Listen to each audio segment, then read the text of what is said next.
पिछले 30 सालों में बीजेपी के लिए प्रचार करती रहीं। सांसद हो या विधायक जमकर प्रचारों में लगी रहीं। हम बात कर रहे हैं उत्तर प्रदेश के बुलंदशहर की, जहां पर डॉक्टर उर्मिला राजपूत का ने नामांकन दाखिल किया। और हैरान करने वाली बात यह है कि उन्होंने बीजेपी छोड़ राष्ट्रीय क्रांति पार्टी ज्वाइन की है। हमारे संवाददाता कुलदीप पंडित ने उनसे एक्सक्लूसिव बातचीत की। क्या कहा सुनाते हैं। कार्यकर्ताओं का पार्टी में कोई वजूद नहीं रह गया है।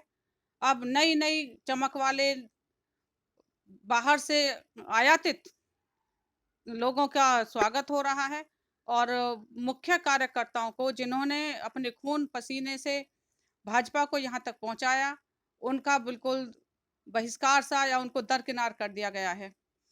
अब अनेक जो हमारी सोच थी कि पार्टी जब सत्ता में आएगी, पूर्ण तरीके से सत्ता में आएगी, तो एक अलग ही रुतबा देखने को मिलेगा।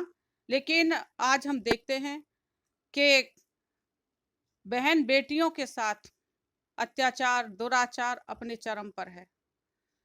ये घटनाएं बिल्कुल बेलगाम हो रही हैं। कोई काबू इन पर सरकार नहीं कर पा रही है। अभी मैंने परसों देखा, एक बहन ने लखनऊ में भाजपा कार्यालय के सामने आत्मदाह करने की कोशिश की। तो ये माना जाए महिलाओं पे जो अत्याचार हो रहे हैं प्रदेश में, इसी बात को लेकर के आपने भाजपा का दामन अनेक, छोड़ा है? केवल एक ही नहीं, अनेक घटनाएं हैं। आज जो भाजपा ये जानी जाती है कि प्रबुद्ध लोगों की, पढ़े लिखों की पार्टी है, उनका कहीं इसमें कोई अब भाजपा में ये नहीं दिखाई दे रहा है, क्योंकि आज पढ़ा लिखा वर्ग बहुत त्रस्त है। मैं बात करना चाहती हूँ अपने वित्त विहीन अध्यापकों की, जो समाज में 87% की शिक्षा दे रहे हैं। यदि प्राइवेट स्कूल बंद हो जाएं तो सरकार पर ऐसी कोई व्यवस्था नहीं है कि वो हर विद्यार्थी को शिक्षा मुहैया करा सके, उनको विद्यालय उपलब्ध करा सके। लेकिन फिर भी बहुत अपने खर्चों को काबू में रख करके आज आप बहुत। शिक्षकों की बात कह रही हैं, लेकिन जब तक आप पार्टी में थी आपने कभी कोई ये मैटर उठाया नहीं? मैंने हर फोरम पर, चाहे कोई पार्टी का मंत्री आए हों, चाहे संगठन के कोई पदाधिकारी आए हों, मैंने हर स्तर पर, हर प्लेटफॉर्म पर अपने इन वित्तविहीन अध्यापकों का हमेशा से मुद्दा उठाया है, समस्याएं रखी हैं, ज्ञापन दिए हैं और अपनी सरकार में रहते हुए भी हमने धरने भी दिए हैं कि सरकार किसी तरह तो सुने हमारी। हमने हर रास्ता अपनाया है। चर्चा है कि आप चुनाव मैदान में आ रही हैं। आप ठीक कह रहे हैं। मैं मैदान में आ रही लड़ेंगी हूँ, आप? मैं चुनाव लड़ूंगी। तो माना जाए कि आप बीजेपी से इस वजह से नाराज हैं कि टिकट आपको नहीं मिला? ऐसा कुछ नहीं है। 30 साल हो गए मुझे कार्य करते हुए। केवल एक यही नहीं था कि भाई हमें टिकट मिलेगा, हम चुनाव लड़ेंगे। लेकिन अब अनेक घटनाएं ऐसी हो गई जिनकी वजह से पार्टी से बिल्कुल मोह भंग हो गया है। अच्छा, ये इसलिए उषा क्या नाम है इनको, उषा सिरोही। उषा सिरोही जी को टिकट दिया गया है, और क्या बीजेपी में और महिलाएं नहीं हैं या इस काबिल नहीं?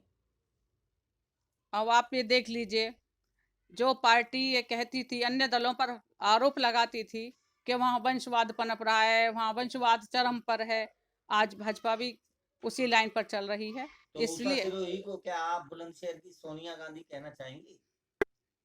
आपने तो सीधा सीधा कह दिया। नहीं, ये तो हम सभी देख रहे हैं, सब महसूस कर रहे हैं इस बात को। बताइए क्या योगदान है श्रीमती उषा सिरोही जी का पार्टी के लिए? कभी किसी पार्टी में गई, किसी मीटिंग में गई हो, कहीं कोई संगठन में उन्होंने कोई कार्य किया हो, तो केवल उनकी एक ही योग्यता है कि वो माननीय विधायक जी की पत्नी है। केवल एकमात्र ये योग्यता है, अन्यथा आप खुद ही सोच सकते हैं कि पार्टी के प्रति उनका कोई कभी योगदान नहीं रहा है। जैसे सोनिया गांधी जी राजीव गांधी जी की पत्नी थी, तो उनको सब कुछ मिला, ऐसे ही सिरोही साहब को मिल गया। तो ये बुलंदशहर की सोनिया गांधी बोलेंगी आपने? तो बुलंदशहर की सोनिया गांधी, भाई वो तो देने वाले हैं, अब ये लेने वाली हैं। मैं इनको ना कहकर मैं अपने नेतृत्व पे ये प्रश्न उठाती हूँ कि नेतृत्व उसी राह पर पहुंच रहा है। यानी ऊपर के नेतृत्व ने एक सोनिया गांधी और दे दिया बुलंदशहर को। बिल्कुल। कार्यकर्ताओं की आपने 30 साल बीजेपी में गुजारे हैं और कई पदों पे आप रही हैं, तो कार्यकर्ताओं के विषय में बताइए। कार्यकर्ताओं की वाहवाही की जाती है, कहा जाता है कि यहाँ का जो कार्यकर्ता है वो प्रधानमंत्री तक बन जाता है। नरेंद्र मोदी जी भी चाय बांटने से शुरू हुए और पूरे देश को घुमा, फिर प्रधानमंत्री बन गए। तो अब वो कल्चर नहीं रही है या वो कल्चर खत्म हो गई है बीजेपी की? अब वो कल्चर नहीं है। कब से नहीं? अपना प्रश्न दोहराइए आप। आगे जाया जा सकता है। अब ये लगता है कि बीजेपी लग्जरी हो गई है, अब आसमान से कार्यकर्ता आते हैं। बिल्कुल पैराशूट से उतर रहे हैं कार्यकर्ता। अब पुराने कार्यकर्ताओं के यहाँ कोई वक़्त नहीं है और जो भी पुराने कार्यकर्ता हैं उनको बिल्कुल पीछे कर दिया गया है। अब तो बिल्कुल जो लग्जरी वाले हैं, गाड़ी घोड़े वाले हैं, ऐसे ही लोगों की पार्टी रह गई है। मुख्य कार्यकर्ताओं की, जिन लोगों ने पार्टी को सींच करके यहाँ तक लाए हैं, उनकी कोई वक़्त इसमें पार्टी में नहीं रह गई है। जैसा कि आप मैं बता रही हैं चुनाव मैदान में उतरेंगी, तो क्या रहेगा? बीजेपी को हराने के लिए चुनाव मैदान में उतरेंगी या जीत के लिए चुनाव मैदान में उतरेंगी? मैं अपनी जीत के लिए चुनाव मैदान में उतर रही हूँ लगता और है उनको आपको बीजेपी से अलग जाने के बाद में आप जीत जाएंगी? मुझे बिल्कुल पूरा विश्वास है, मैं जीतूँगी। क्या आपका सोच है, क्या आंकड़े हैं आपके? आज समाज का हर वर्ग त्रस्त है। आप किसान को ले लीजिए। मैं एक शिक्षिका के साथ-साथ जहाँ देहात में शिक्षा देती हूँ, वहीं एक छोटी-सी व्यापारी भी हूँ। मंडी में मेरी आड़त की भी दुकान है, मैं काम करती हूँ। वहाँ मैं देखती हूँ कि किसान आकर के रोता है। आज उसको मक्का का उस मूल्य नहीं मिला, गेहूँ उसका बिल्कुल मूल्य उसका नहीं मिल रहा है, धान उसका पानी के भाव बह रहा है। तो किसान बहुत त्रस्त है और कहते हैं कि बहन जी हम तो बहुत परेशान हो गए, ये अच्छी बीजेपी की सरकार बनाई हमने। कहते तो ये हैं व्यापारी भी कि जब परेशान है। आँख खुले तब सवेरा हो जाता है, आप देर आईं दुरुस्त आईं, लेकिन पार्टी में रहते हुए आपको ये मुद्दे याद नहीं आए? हमने अब पार्टी में सुनता कौन है कार्यकर्ता की? कार्यकर्ता की कोई नहीं सुनता। अब तो केवल जो नेता आते हैं वो सुनाने आते हैं। बस लोगों को इकट्ठा किया, देवतुल्य कार्यकर्ता हैं, ऐसे कार्यकर्ता हैं, उनको वो हनुमान जैसा बल याद दिला देते हैं और उसके बाद यदि कोई कार्यकर्ता कुछ कहने की कोशिश करता है तो उसको चुप दबा दिया जाता है, बैठा दिया जाता है। वो केवल सुनाने आते हैं, सुनने किसी की नहीं आते हैं। इसलिए केवल जो एसी में चल कर के आते हैं, उन्हें सच्चाई का ज्ञान नहीं है। तो आपने जो चुनाव लड़ने का मन बनाया है, किस बेस पे बनाया है? जो लोधी समाज है यहाँ काफ़ी इस कॉन्स्टिट्यूएंसी में है, तो उसके बलबूते पे आप चुनाव मैदान में आई हैं या आपने कुछ ऐसा काम किया है जो जनता आपको वोट देगी, चुनेगी? दोनों ही बातें हैं। आप देख रहे हैं कि लोध राजपूत जाति भारतीय जनता पार्टी को 99% वोट करता है। वो अन्य किसी के साथ नहीं जाता। हम तो इसके बंधुआ मजदूर बनकर रह गए हैं और लेकिन इसके बावजूद भी आज भाजपा में इस जाति का कोई वजूद नहीं है। जिले से ले लीजिए, आज आप विधानसभा से ले लीजिए, यहाँ पे हमारे 4 मंडल हैं। 4 मंडल में से एक भी ब्लॉक अध्यक्ष, एक भी मंडल अध्यक्ष हमारा ऐलान नहीं है, जबकि यहाँ लगभग 45 से 50 हजार के बीच हमारी जनसंख्या है। तो यहाँ अच्छा, तो ऊषा संगठन में जगह सिरोही नहीं को मिली। जो टिकट दिया गया, लड़ाया जा रहा है उनको चुनाव मैदान में उतारा गया है बीजेपी की तरफ से। मैं जानना चाहता हूँ, आप तो बीजेपी में रही हैं, तो सिरोही साहब ने बहुत कुछ किया है बीजेपी के लिए, क्या-क्या काम किए हैं ज़रा बताओ? मैं आपसे ही पूछती हूँ, कोई 5 काम आप ही गिना दीजिए। कौन, मेरी नज़र में तो कोई काम हुआ नहीं, कोई ऐसी नई देखिए, शुरुआत हुई नहीं। हम तो पत्रकार हैं, हो सकता है हमारी निगाहों से चूक गए हों, जनता में रहते हैं, हो सकता है हमको ध्यान ना रहा हो, लेकिन आप तो बीजेपी में रही हैं, आप बताइए ना क्या-क्या किया है सिरोही नहीं, साहब ने? मुझे स्वयं कुछ याद नहीं आ रहा, मैं क्या आपको बताऊं।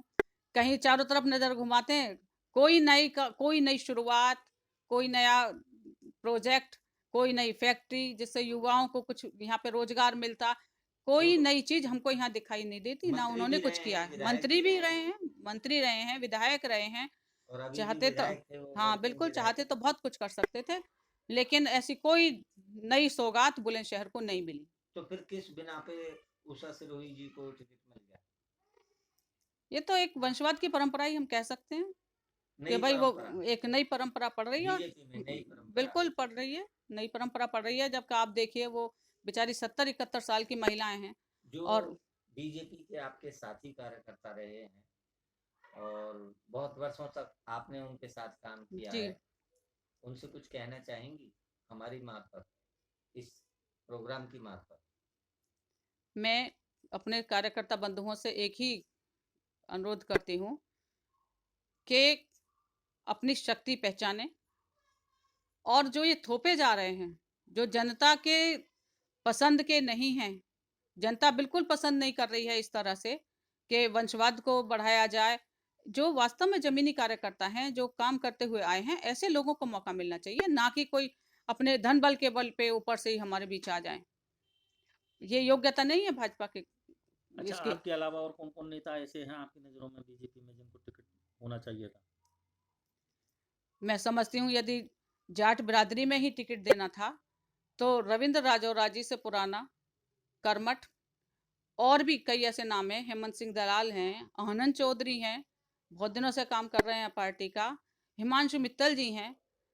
उन्होंने उनके जिलाध्यक्ष के कार्यकाल में जितनी भीड़ वहाँ नहीं रहती थी, फरियादियों की या समस्याओं को लेकर आने वालों की, जितनी हिमांशु मित्तल जी के कार्यालय पर रहती थी।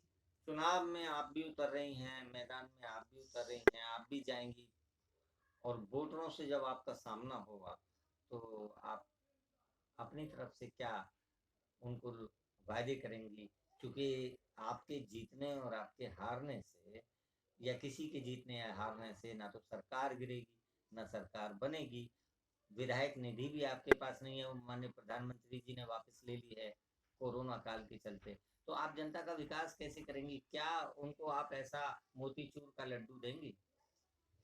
फिलहाल तो मैं अभी जनता के बीच में जा रही हूँ और उनको जो उनकी पीड़ा है मुझे पता है, उसी के लिए जितना प्रयास कर पाऊंगी मैं हर समय जनता के साथ खड़ी रहूंगी, उनकी परेशानी में, और इसी उम्मीद के साथ कि वो त्रस्त हैं यहाँ से। हो गया है लोगों का।